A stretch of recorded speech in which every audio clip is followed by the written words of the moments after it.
A very special treat here on Fox Sports today. We are getting to sit down with Lonzo Ball and his brother LaMelo Ball, two guys who have now made NBA history. Gentlemen, we appreciate your time so very much. Thanks for being here with us. All right, so you grow up best friends, playing ball all the time together. You win a championship together in high school, Chino Hills, and now you're getting ready to face off against each other for the first time. How strange, how different is this to now be competitors on the same court? Zoe, let's start with you.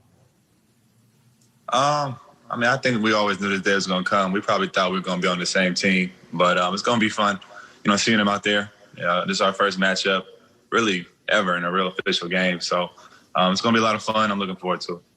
LaMelo, strange for you to be facing off against your big brother, or is this a big check mark on the to-do list that you've wanted to achieve? Probably say a big check mark. Like he said, we always knew this day was going to come. And we always played against each other in practice and stuff like that, just going at each other. So I feel like it's probably going to be like that. Do you guys remember just growing up and as kids envisioning this day, when this day would come? Do you remember talking about it? Do you remember just going back and forth saying, one day, hopefully we'll be on the NBA court together playing? LaMelo, do you want to start with that?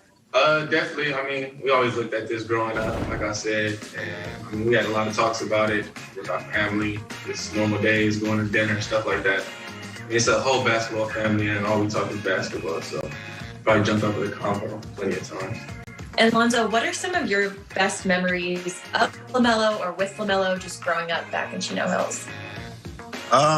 We was together every day. We was always together. My dad had us very close, since we was born. So as far as the memories, there's so many that I can talk about. But I think the best memory for me was just, playing that 1 year with him and my other brother as well. When I was a senior, that was a lot of fun for me. That was the one time we got to, all play together on the same team in high school, and we made the most of it.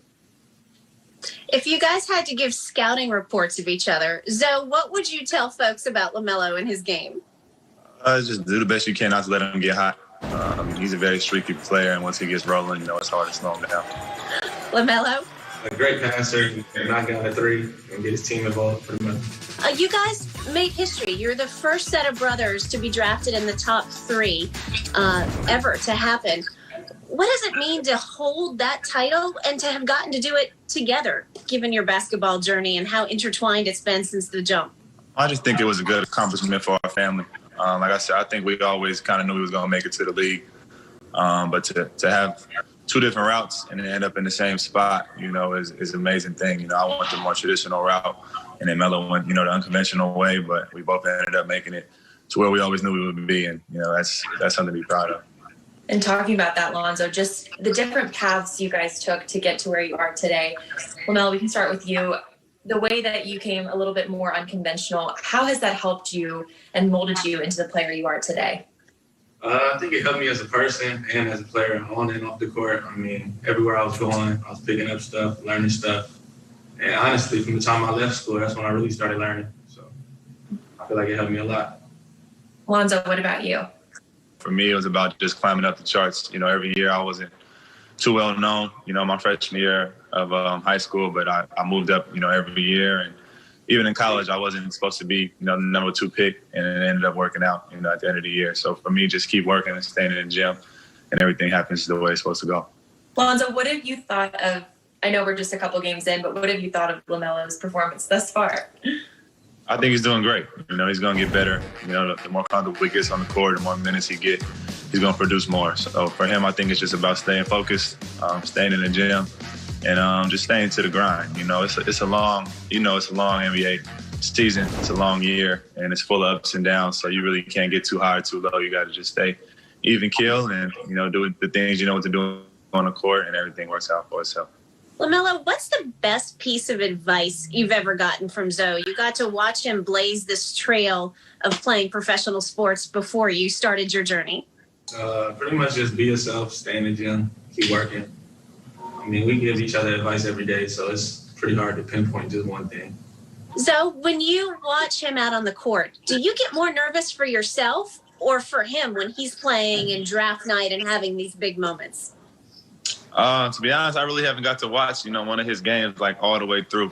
A lot of it's just, film sessions or some highlights or something like that, because we're playing, every other game, and, we have our practice and stuff. So this year's a little crazier. I would like to see him a little bit more, but just unfortunately, I just really can't do that right now. But whenever I do see him, like I said, it looks like he's getting more comfortable with every game, and that's all you can look for.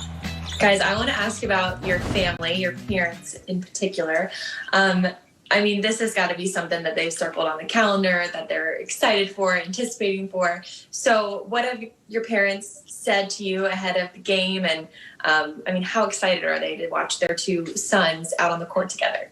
Obviously, I think they're really excited, but I haven't heard too much, I really just check up on them, pretty much, talk about life, not really basketball side like that.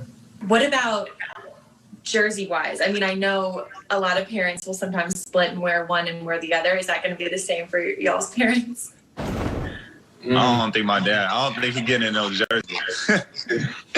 I think they're about to just be on the couch with the rest of the fam, just watching the game at home, honestly.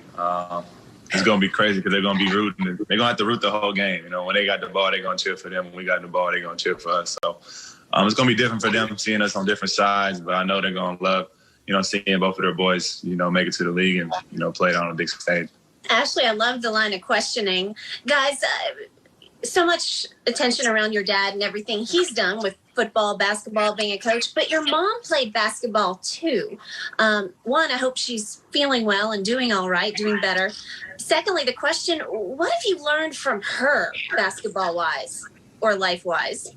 Like I said, she did a lot in my life. Damn near taught me how to be me, myself, treat people with respect, stuff like that. And she did all the academics and stuff on that side. And obviously, still did basketball, but most of the basketball and stuff with my pops. He did all the training and stuff.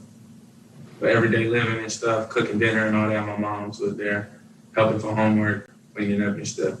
But most of the time, they both tagged in, but yeah, it's kind of like that. So?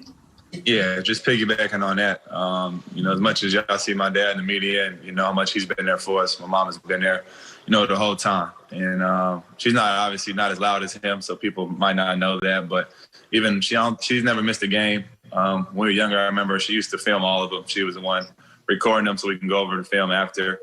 Like you said, she would cook for us every night, after she got home from work. So anything that had to do with, school academics, she took care of as well. So she was always just helping out around the house. Her and my dad had a nice, tandem going on, and obviously it paid off to see where we're at today. Lonzo or LaMelo first. I guess, Lonzo, we'll start with you. Have you taken anything from LaMelo's game and used it for your own, or are you guys very separate in, I guess, both your styles of play?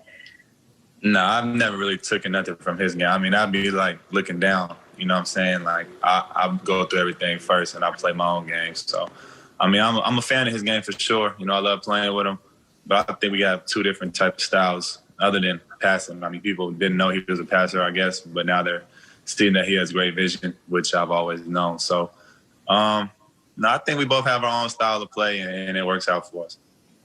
I guess it is a little odd being the younger brother, but being the younger brother, LaMelo, do you take anything from Lonzo's game? Probably not. Same thing he said. We got two different type of games. I feel like he do his thing and I do my thing. So, yeah, not really. If you had a chance to pick your starting five in history, anybody you want who played, Zoe, who would your top five be? And then LaMelo, who would your top starting five be? I do Magic Johnson at point. I have Jordan at the 2, LeBron at the 3, KD at the 4, and Shaq at the 5. Damn, that's right. I would have had me at the 1, Jordan at the 2, LeBron at the 3, KD at the 4, Shaq at the 5. I didn't know we could pick ourselves. I always pick myself. Okay, last thing, and then we'll let you guys go. Just a little bit rapid fire here. So either one of you answer, and it's just basically who does what better, etc. So first one, who's the better passer? I think I am. I think most of your answers I'm gonna pick me. He gonna pick himself. What about better shoe game? Respect. Be honest. Better shoe game. I got a better shoe game because all he can wear is Pumas. He said shoe. Oh, no, shoe game. Oh, shoe game. What you talking about, man? Yeah, but Me. I ain't been on shoes lately. I've been chilling. What about like overall swag though, not just shoes? Who has the better overall swag? Me. Coronavirus. Okay, how about the best ride?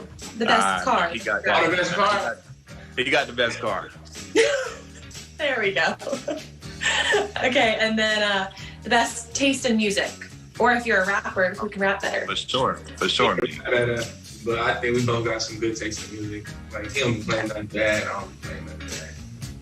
Nah, you play a couple things that don't sound too good. He don't mess with Detroit, the Detroit. You don't know about it. It's that younger generation. No, I'm just kidding. Thank you guys so much. Appreciate it.